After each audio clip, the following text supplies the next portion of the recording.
Trust me, I know what I'm doing.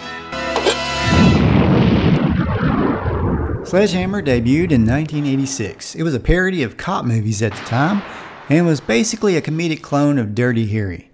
The first episode even had the same actor played the mayor as played the mayor in the movie Dirty Harry, actor John Vernon.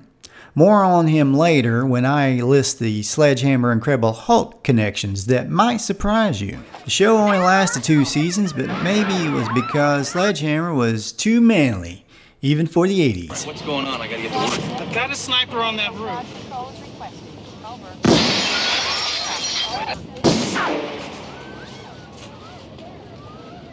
Hammer, what are you doing? You'll get killed!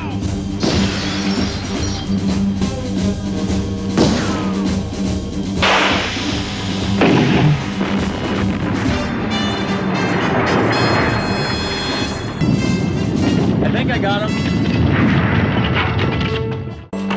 Hammer was possibly the toughest, roughest, baddest, manliest man to ever air on television. Not counting Mr. T and Chuck Norris, of course. No one will ever know for sure who might win that fight. That man makes Rambo look like Pee Wee Herman. He loved his gun almost too much. He even talked to it. Before his partner Dori Doreau showed up. His gun was probably his only friend until she showed up, and she even seems to be sweet on Hammer just a bit, even though Hammer is supposedly a major sexist. Look at her. She's a woman, sir. She's clearly a woman, right? With all due respect. Look, I'm not gonna partner with a woman. Listen, lady, I'm a man. I can do anything you can do, except conceive. Drop the gun this instant. I know you'd never shoot at a woman. Sorry, Francine. Call me a feminist. From the very first episode, it was clear that Hammer was attracted to Dori. That was excessively violent and completely unnecessary. I loved it. I'd like to fight you sometime, Doreau. You're on. Dori was played by Anne Marie Martin, who strangely did not do any more acting after the series, but she did write the blockbuster movie Twister in 1996. Sledge himself was played by David Rasche. The year before Sledge Hammer, he guest starred on Miami Vice as a bad guy on the episode Bushido. If memory serves me correctly, the series actually aired against Miami Vice on Fridays and Dallas, I believe. Back to Miami Vice.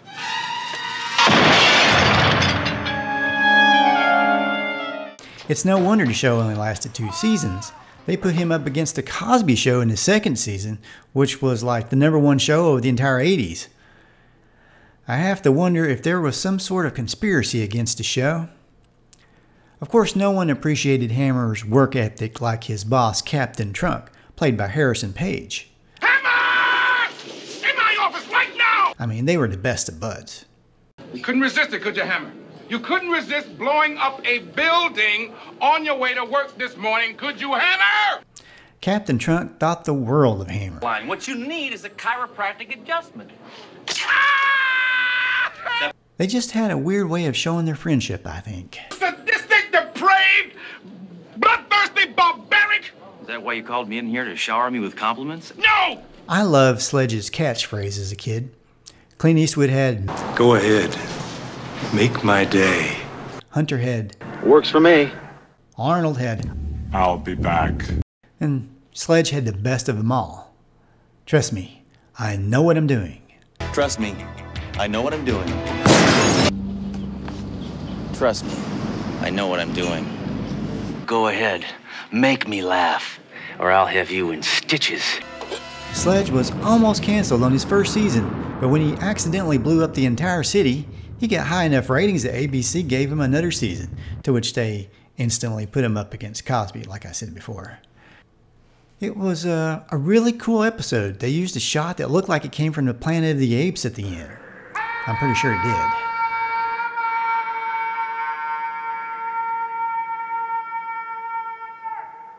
The weird thing they did, which I have to admit disappointed me as a kid, is they started the series in the second season, supposedly 5 years before Hammer's bomb mishap, and they just went on like nothing happened. Even Dori was still there, even though she only knew Hammer a year. I guess I was really hoping for something really creative and mind-boggling like Hammer using time travel to put the world back to the way it was before. I mean, I know that would have completely changed the series a bit, but to completely ignore the whole bomb thing, well, was just really disappointing. And it was just kind of an easy way out. Really way too easy. They did go sci-fi a bit for the episode Hammeroid, where Sledge basically becomes RoboCop for an episode. Trust me, I am cognizant of what I am doing. Like a lot of heroes in the 80s, Sledge was all about health and fitness. He was an inspiration to us all. The Surgeon General has determined that cigarette smoking is very bad for your health. Why don't you just quit?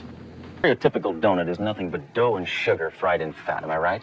Right. Now that fat gums up your arteries and goes to your brain, and you turn liberal. Before we get into the Hulk connections of the series, one cartoon guy who is pretty tough in his own right and is one of the manliest men of prehistory and today, too, and that's Ugg Lug, star of Caveman Comics, my book series. Help me bring back manly tough guys into a world that hates us manly men, and buy Caveman Comics at Amazon, and possibly post a review on Amazon. I'll post a link down below to the book. Now, someone has to stick up for testosterone in this crazy world we live in, don't you think? Okay, here are the Hulk connections. John Vernon, who played the mayor of San Francisco in the first episode, he did the voice of General Thunderbolt Ross for 14 episodes of the 90s Incredible Hulk animated series. Bill Bixby himself, from the Incredible Hulk TV show, directed 8 episodes of Sledge Hammer in its second season. Episodes like Play It Again, Sledge, Death of a Few Salesmen, and Hammer Hits the Rock. Bixby actually directed the last 2 episodes of the series. The very last episode of Sledge being Here's to You, Mrs. Hammer. Now, Bill Bixby even appeared in the episode Hammer Hits the Rock in the second season. Hammer, a cop. He once busted my mother for tearing tags off of mattresses. Sledge Hammer was a Marvel comic book, at least for two books. Although he had a gun-wielding fake Spider-Man on the cover of issue 2, I don't believe the Hulk appeared in the short-lived 2-issue series, but he could have because it was published by Marvel Comics. Hey, if you'd love to watch the entire series and laugh yourself silly while supporting the TV Crazy Man channel, where classic pop culture is never forgotten, then check out the link to the Sledgehammer DVD set at Amazon in the description below. One last thing, if you've been keeping up with what's going on in the last few years in kids' entertainment, you know it's went from learning the ABCs and just having fun and laughing to complete political brainwashing. So I've been working on a kids channel that sticks to old-fashioned basics. It's called the Freddy Cat Cartoons Channel. Check it out when you get a chance. It's a work in progress, but the goal is to be a great source of fun and entertaining animation for all ages. Thanks. Please subscribe, hit the bell for future notifications, and never forget all the cool old stuff from days gone by. Thanks and have a great day. Bye. Trust me, I know what I'm doing.